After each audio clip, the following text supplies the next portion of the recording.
Continuamos na banda desenhada italiana, um livro da Escorpião Azul, um projeto que já estava para ser editado há algum tempo e que chegou agora finalmente às livrarias. É uma história do Guido Buselli, um nome da banda desenhada italiana, também conhecido, de acordo aqui com os textos do livro, como o Miguel Ângelo dos Monstros ou o Goya dos Fumetti. E o Guido Buselli marcou a banda desenhada italiana dos anos 70, 80, e a Escorpião Azul traz-nos uma história que diz que é uma boa introdução à obra do Guido Buselli. Chama-se HP, teve argumento de Alexis Costandi, e é uma história que supostamente transpira dos temas que são comuns a toda a obra do Buselli, as diferenças sociais, o problema do futuro, da industrialização, da mecanização. Temos uma sociedade distópica e as ligações ao Mad Max de facto não são inocentes, fazem muito sentido. Temos uma civilização avançada que funciona assim numa espécie de regime ditatorial, em que as pessoas têm de corresponder a um padrão e as pessoas são conhecidas pelo número que envergam, e há um grupo de refugiados, digamos assim, que vive à margem da sociedade, e de repente aparece um cavalo chamado tal HP, que é uma sigla, porque o cavalo é, enfim, mecânico. Nós vamos descobrir isso na história e também o que é que aquele cavalo está ali a fazer. É uma história que foi publicada originalmente em revista entre 1973 e 74, e que, pronto, é curioso porque o Guido Buselli não é... Eu não sei se alguma vez foi publicado alguma coisa dele em Portugal. Já foi publicado. Era o Zilzelub em 1973 pela Presença. Ui, ok. Tu tens essa edição? Não, por acaso não. Pronto. Mas então desde há 53 anos que não era editado nada do Guido Buselli, alegadamente.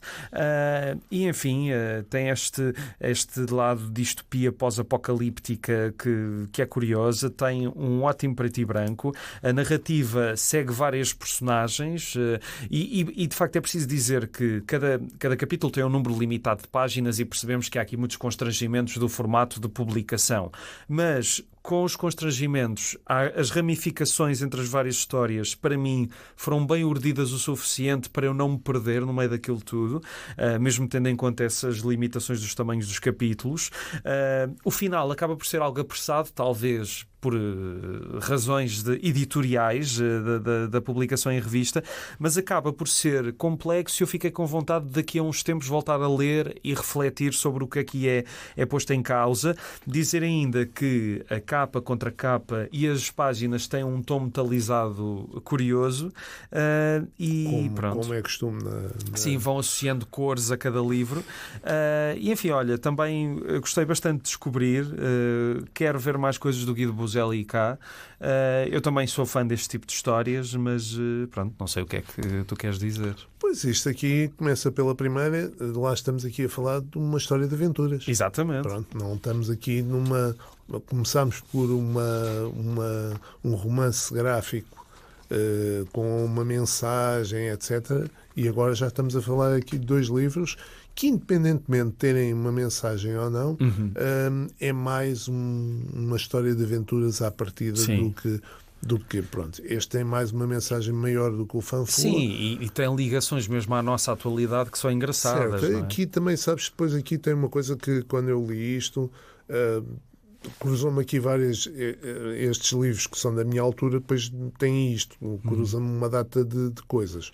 A primeira coisa é que o tipo de desenho fez-me logo lembrar muitas histórias que vinham no Cavaleiro Andante, porque o Cavaleiro Andante tinha muitas histórias de origem italiana, que eram do El Vittorioso, que era um jornal infantil que havia, infantil, juvenil, que havia em Itália, e que muita coisa era tirada de lá. E então o traço faz muito lembrar muitas histórias que eu li. Não sei se seriam... Na altura não havia muita questão de identificar os autores e, portanto, não sei se seriam realmente do Buselli, mas pronto, é muito o traço de muitas histórias italianas que lá vinham, que na altura eu não sabia, que mais tarde é que vim a descobrir que vinham tanto de origem italiana. O Buselli Trabalhou também para a Bonelli também. Sim, exatamente. Qual é que não foi o autor italiano que não trabalhou para a Bonelli? E no caso, creio que é aqui no prefácio do Jorge Deodato, da Escorpião Azul, que ele diz que há este problema do Buselli nem ter conseguido sempre sobreviver da sua arte. Exato. Ele fez um Tex, ele fez um volume do Tex que era um bocado fora da caixa e que ficou ali em stand-by e que depois a Bonelli editou como um álbum à parte e que veio a ser, ao fim e ao cabo, o primeiro volume, digamos, daquilo que atualmente nós todos designamos de uma personagem vista pura, ou seja, do texto os textos de autor. Exatamente. Ele, ao fim e ao cabo, ele foi o primeiro a fazer o texto visto puro.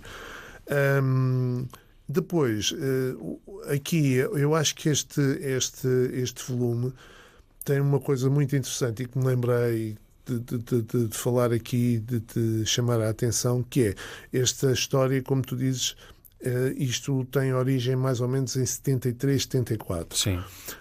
E, ao fim e ao cabo, isto vai nos ligar aqui connosco em Portugal.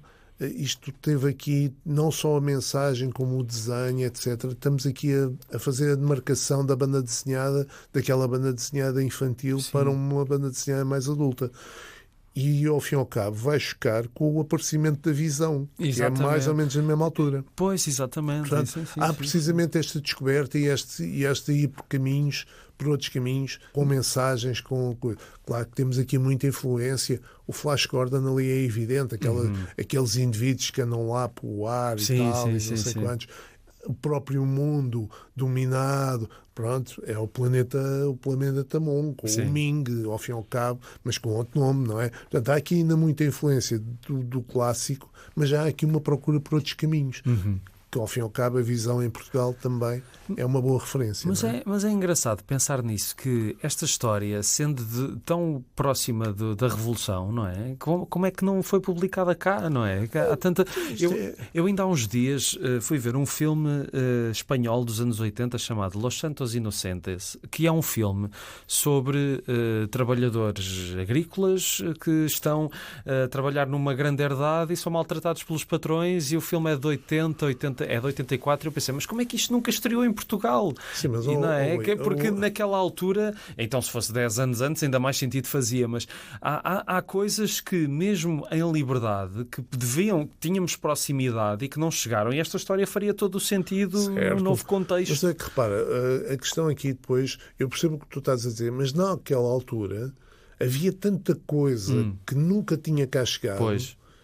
O Coração de Potemkin, não é? Que o Coração estreou... de Potemkin, aquela do... Como é que se chama? O do Marlon Brando. O Último Tango em Paris. O Último Tango em Paris. Que aquilo era sessões escutadas de todo lado e manda seguir, toda a gente queria ver. E não... Eu lembro-me do meu pai foi ver o Último Tango em Paris acho que foi em Itália, uma vez que ele foi ao estrangeiro e viu que aquilo estava lá e pronto, foi ver logo aquilo, porque falava-se tanto, não é? Falava-se, não abertamente, mas falava-se tanto. Havia tanta aquela curiosidade, porque era o Marlon Brando e tudo, e mais não sei quantos. Pronto, havia tanta coisa que terá passado à altura e depois ficou arrumado a um canto. Pois. E pronto, e ainda bem que a Escorpião Azul, em boa altura, vai recuperar e vai editar para dar-nos a conhecer a todos nós. Mas isto imediatamente, quando, como te digo, os dois sentimentos logo que eu tive foi, primeiro foi, isto é o mesmo traço que eu já vi em várias histórias do Cavaleiro Andante. Mas depois, ao começar a ler mesmo a história, isto, se tivesse aparecido na Visão, fazia todo o sentido. Estava perfeitamente lá enquadrado, portanto, na altura. Mas pronto, são estas nuances que depois aqui vão saltando muitas vezes. O que é que eu posso aqui? Não há muito mais para dizer. A obra do Boselli realmente foi muito... Ele teve uma grande aceitação precisamente por esta descoberta em todas aquelas revistas que eram as revistas de descoberta francesas, não é? A Charlie, a Circus, o Eco da Savane, a Metal Roulant, etc. Portanto, tudo aquilo que estava a quebrar com aquela tradição Sim. de banda desenhada francesa, ele teve lugar nelas todas. Mas corrige-me se estou errado, mas a percepção que eu tenho é que ainda hoje em dia, fora de Itália, que ele não é assim tão falado quanto isso, não é? Pois, não sei. Em França ele também é bem conhecido, não é? Ele em França também é bem conhecido. Agora, talvez... Pronto, depois a questão é que, entretanto, há coisas que, entretanto, vão desaparecendo e vão se diluindo. E é preciso haver pessoas que se interessem. Há uma coisa, uma vez, eu nunca tinha pensado nisso, mas uma vez falaram-me, olha, até acho que foi por causa do Saramago, não tenho a certeza, que é os livros, como é que era? Os livros de geração, que são aqueles livros que tu compras sempre. É preciso que sejam editados, claro. Sim. Mas, por exemplo, os Maias.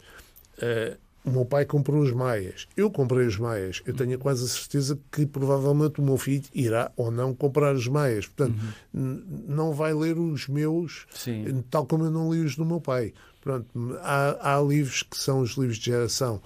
Os Essas de Queiroz, os Camelos Castelos Brancos, etc. Por aí fora. Agora, se há algum que deixa de ser publicado, e às vezes depois acontece muito, como sabes, eu e tu lemos muita coisa para além da banda desenhada, volta e meia aparece um livro qualquer, como se fosse uma coisa que ninguém conhecia, e afinal é precisamente isso, porque deixou de ser publicada a uma determinada altura e já não era publicada há não sei quantos anos, etc. Pronto, e como acabámos de falar, não é? O Guido Bozelli em Portugal só foi publicado em 1973. Exatamente. E não há mais nenhum livro dele, portanto, poderá haver em algumas revistas... Que nós revistas, saibamos, é preciso dizer, pode haver... Pois, pode haver algumas revistas, alguns fanzines, etc., para aí fora, que tenha sido publicado. Mas a única referência que eu encontrei foi precisamente este livro. Portanto, um livro mesmo dele, só ouvi isto. E agora, ao fim deste tempo, aparece... Deu-me muito gozo ler, trouxe muitas recordações, como te disse, e acho que é uma descoberta que toda a gente deve fazer. Sim, novos concordo. E menos novos. Concordo, olha, uma boa edição da Escorpião Azul.